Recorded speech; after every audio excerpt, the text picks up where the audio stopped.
ಉಡುಪಿ ಜಿಲ್ಲೆಯ ಬ್ರಹ್ಮಾವರ ತಾಲೂಕಿನ ನಾಗರಮಠ ಕಾವಡಿ ಭಾಗದ ಸೀತಾ ನದಿಯಲ್ಲಿ ಸಾಂಪ್ರದಾಯಿಕ ಮರಳುಗಾರಿಕೆ ಹೆಸರಿನಲ್ಲಿ ಭಾರೀ ಮಟ್ಟದ ಮರಳು ದಂಧೆ ಆರೋಪ ಕೇಳಿಬಂದಿದೆ. ಲಕ್ಷಕ್ಕೂ ಅಧಿಕ ಮೆಟ್ರಿಕ್ ಟನ್ ಮರಳು ತೆಗೆಯೋಕೆ ಜಿಲ್ಲಾಡಳಿತ ನೀಡಿದ ಪರವಾನಗಿಗೆ ಕೃಷಿಕರು ಆತಂಕ ವ್ಯಕ್ತಪಡಿಸಿದ್ದು, ಗ್ರಾಮಸ್ಥರು ಉಗ್ರವಾದ ಹೋರಾಟಕ್ಕಿಳಿದಿದ್ದಾರೆ.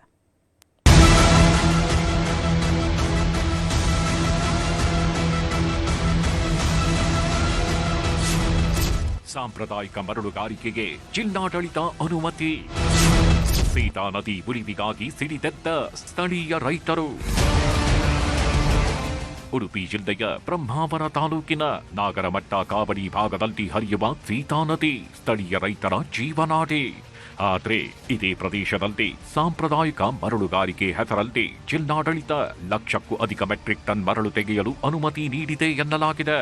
ಇದು ಸ್ಥಳೀಯರಲ್ಲಿ ಆತಂಕದ ಜೊತೆಗೆ ಆಕ್ರೋಶ ಸೃಷ್ಟಿಸಿದೆ. ಮರಳುಗಾರಿಕೆಗೆ ಅನುಮತಿ ನೀಡುವ ಬಗ್ಗೆ ಸ್ಥಳೀಯ ರೈತರನ್ನ ಗಣನೆಗೆ ತೆಗೆದುಕೊಳ್ಳದೆ ಈ ನಿರ್ಧಾರ ತೆಗೆದುಕೊಳ್ಳಲಾಗಿದೆಯಂತೆ. ಸ್ಥಳ ಪರಿಶೀಲಿಸದೆ ಸಾಮರ್ಥ್ಯಕ್ಕಿಂತ ಹೆಚ್ಚು ಮರಳು ತೆಗೆಯಲು ಅವಕಾಶ ನೀಡಲಾಗಿದ್ದು, ನಿಯಮಗಳನ್ನು ಗಾಳಿಗೆ ತೂರಲಾಗಿದೆ ಅಂತ ಆಕ್ರೋಶ ಹೊರಹಾಕ್ತಿದ್ದಾರೆ. 2022ರಿಂದ ಹೋರಾಟ ಮಾಡಿ ಸಂಬಂಧಪಟ್ಟ ಜಿಲ್ಲಾಧಿಕಾರಿಗೆ ಎಲ್ಲಾ ಮಾಹಿತಿಯನ್ನು ಕೊಟ್ಟು ನಮ್ಮೂರಲ್ಲಿ ಅವೈಜ್ಞಾನಿಕ ಮರಳುಗಾರಿಕೆಯಿಂದ ಕೃಷಿ ಭೂಮಿ ಕಳೆದುಕೊಳ್ಳುವಂತ ಭಯ ಇದೆ ಅಂತ ಹೇಳಿ ಶಾಸಕರು, ತಹಶೀಲ್ದಾರ್ ಸಮೇತ ಸಂಬಂಧಪಟ್ಟ ಇಲಾಖೆ ಅಧಿಕಾರಿಗಳನ್ನೆಲ್ಲ ಕರೆಸಿ ಅತಿ ಸೂಕ್ಷ್ಮ ಪ್ರದೇಶ ಅಂತ ಹೇಳಿರುವಂತ ಜಾಗದಲ್ಲಿ ಏಕಾಏಕಿ 1 ತಿಂಗಳಿಂದ ಮರಳುಗಾರಿಕೆಗೆ ವ್ಯವಸ್ಥೆ, ಅದು ಪೊಲೀಸರ ರಕ್ಷಣೆಯೊಂದಿಗೆ ಮರಳುಗಾರಿಕೆಗೆ ಅವಕಾಶ ಕೊಡ್ತಾರೆ ಸರ್. ನಾವು ಜಿಲ್ಲಾಧಿಕಾರಿಯವರ ಹತ್ರ ಕೇಳೋದು, ನಮ್ಮ ಊರಿನ ಬಗ್ಗೆ ಮಲತಾಯಿ ಧೋರಣೆ ಯಾಕೆ? ನಮ್ಮ ಊರಿಗೆ ಬೇಕಾಗಿರುವಂತ ಕೃಷಿ ಭೂಮಿ ಉಳಿಸುವಂತ ರಿವಿಟ್ಮೆಂಟ್ ಅನ್ನ ನಾವು ಸಂಬಂಧಪಟ್ಟ ಶಾಸಕರಿಗೆ ಮತ್ತು ಸಂಸದರಿಗೆ ಹೇಳಿ ಅದರ ವ್ಯವಸ್ಥೆ ಆಗೋದವರಿಗೆ ಕಾಯೋದಕ್ಕೆ ಡಿಸಿ ಅವರಿಗೆ ಸಮಯ ಇಲ್ವಾ ಸರ್?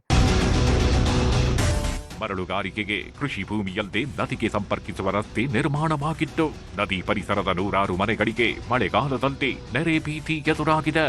ಅಲ್ಲದೆ ನದಿ ದಂಡೆಗಳು ಕುಸಿಯುವ ಅಪಾಯವೂ ಹೆಚ್ಚಾಗಿದೆ.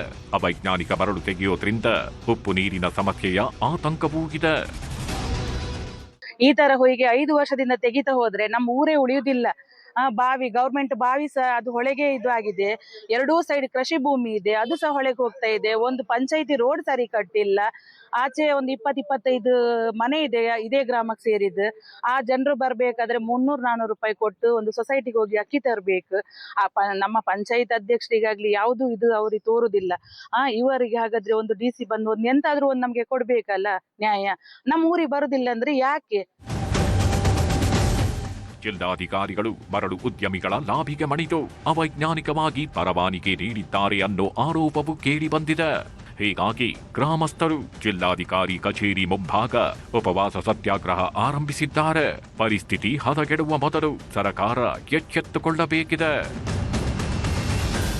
ಗಣೇಶ್ ಸೈಬ್ರಕಟ್ಟೆ, ನ್ಯೂಸ್ 18 ಉಡುಪಿ.